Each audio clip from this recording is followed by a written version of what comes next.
Welcome back to the Deep Dive. Today, we're really getting into something, well, complex and frankly pretty explosive. We're talking about the huge fallout from a new FBI DOJ memo concerning Jeffrey Epstein, specifically, regarding his death and all those persistent whispers about a supposed client list. Yeah, it's a topic that just keeps generating heat, doesn't it? It really does. And for this deep dive, we're drawing on a recent article from Times Now. It really lays out some significant revelations and the internal political tensions bubbling up around them. So our mission today really is to unpack these claims, try to get a handle on the key players involved, and explore the pretty significant political ripples this memo has caused, particularly within certain circles. Okay, let's unpack this. And what's really fascinating here, I think, isn't just the claims themselves, it's the clash, the powerful clash between these prior, really deeply held expectations, what so many people were absolutely convinced was true, and these new official statements. Understanding why people are reacting so strongly is just as important as knowing what is actually being claimed in the memo. It's about narratives colliding, Exactly. And that tension, that specific clash between expectation and what's being reported now, brings us right to the heart of the memo itself. So let's start there. The central claim of this newly reported internal document, apparently a joint effort between the FBI and DOJ, is that Jeffrey Epstein, the financier and convicted sex offender, died by suicide back in 2019. And crucially, that he had no client list. No client list, that's the bombshell part, isn't it, after all the speculation? Precisely. No, you might be asking, okay, where's this information coming from? How did it surface? Well, this specific revelation is being attributed to Charlie Kirk. He's a prominent Magie podcaster, a well-known Trump ally. Kirk claims, and this is his quote, "He just got to see the emails myself," which he says confirmed this memo. He put out a post on X stating he saw emails between FBI Director Kash Patel, FBI Deputy Director Dan Bongino, and Deputy Attorney General Todd Blanche about this memo. And he specifically backed Blanche's statement that the FBI and DOJ worked closely on it. Right, and Kirk's role here is, well, it's critical to understand, isn't it? Given his position as a, quote, prominent Trump ally, his validation of these details could really shape how the Magie movement sees this memo. How so? Well, it kind of lends it an internal credibility, doesn't it? Maybe even seen as an endorsement within that specific group, regardless of, wider official confirmation or public scrutiny.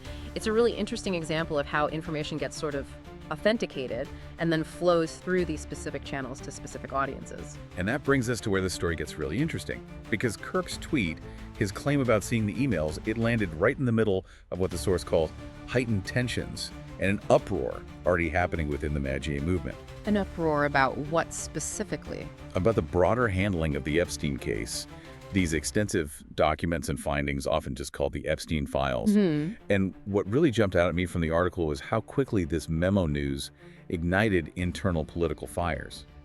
Attorney General Pam Bondi, former Florida AG, very vocal supporter within the movement she's now facing, numerous calls to step down. Wow. And why Bondi specifically? Well, it seems tied directly to this client list issue. The release of an Epstein client list was, as the article notes, among the top demands among the Magie loyalists. And you might remember, Trump himself had actually said he would release it once he got into the Oval Office.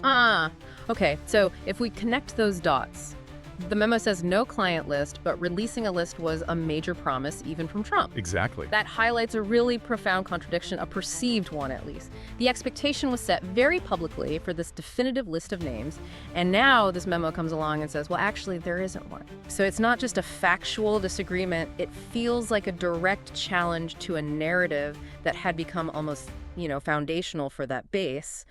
It kind of illustrates how a perceived betrayal from within can sometimes be more damaging than attacks from the outside. It creates this huge gap between the promise and the reported finding. And that puts immense pressure on figures like Bondi to somehow square that circle, doesn't it? Absolutely. Explain the discrepancy. And the pressure on Bondi, it's just one piece of the puzzle, one sign of these internal fractures. Because the ripples, they don't stop there. FBI Deputy Director Dan Bongino. Oh, familiar name. Former commentator, Secret Service. That's him. He was actually one of the loudest voices before joining the FBI, calling for the Epstein client list to be released. Very vocal about it. Now, reports are saying he is considering stepping down from his FBI position specifically over this memo. Over the memo itself. Yes. And the report suggests he's already had clashes. clashes with Bondi and also with White House Chief of Staff Susie Wiles about the memo's findings or implications. Clashes at that level. And this is where you see the potential for like a domino effect, isn't it? A cascading series of resignations, maybe? Because the reports also suggest FBI Director Kash Patel, another prominent figure, former Trump admin official, has apparently said he would resign too if Bongino leaves. That's what's reported, yes. Wow. Okay, so that indicates really deep rifts, serious disagreements bubbling up right at the top over this memo. It suggests it's much more than just, a simple policy debate. It feels like an ideological battle playing out right now. And adding another layer of, well, confusion, frankly, are the conflicting accounts about Pam Bondi's awareness. Remember Charlie Kirk's tweet? He specifically stated that Bondi wasn't on the email chain about the details of the memo. Okay, so Kirk says she wasn't in the loop on the memo specifics. Right. But then you contrast that with a previous public statement from Bondi herself, alongside Patel and Bongino. All three of them had stated publicly they had seen the Epstein files, these broader investigative documents. And Bondi, specifically, had claimed these files were, quote, on her desk and she's reviewing them before releasing them to the public. So one statement says she's reviewing the files, implying deep involvement. Kirk's tweet suggests she wasn't even on the email chain for this specific, crucial memo about the client list. Exactly that disconnect.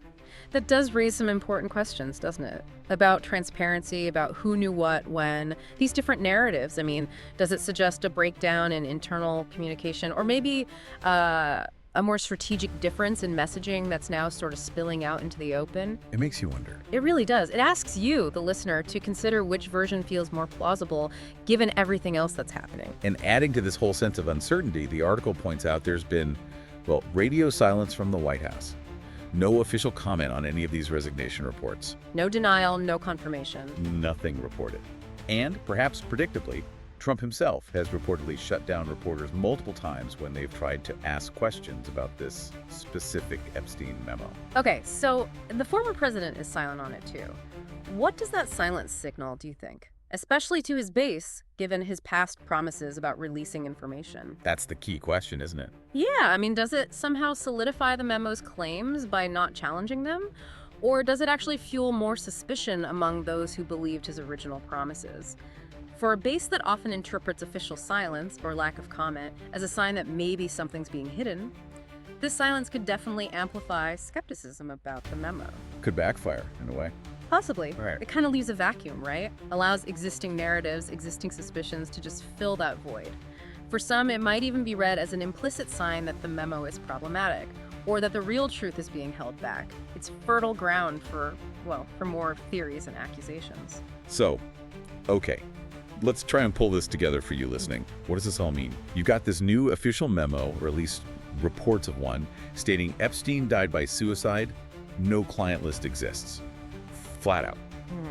This directly challenges these long-held, very deeply entrenched expectations within a really key political base. And that confrontation, that clash we talked about, seems to be leading to very public internal fights, calls for high-profile resignations within that same coalition. Yeah, it really underscores just how dynamic this whole situation is and the absolute importance of critical thinking right now when you're faced with these conflicting reports, especially coming from figures who maybe held different public stances before. Like Bongino. Exactly. And then you have this distinct lack of official comment from the central authorities, from the White House, from Trump himself. It becomes really vital for you, as someone trying to understand this, to carefully weigh all the information being presented. Pause and consider. Absolutely. Just pause for a moment and think about the sheer weight of public expectation that this memo is pushing against, and how that expectation inevitably shapes every single reaction we're seeing reported. Precisely. Which leaves us with maybe this final thought for you to chew on. So what this deep dive really seems to reveal isn't just about a political squabble, is it?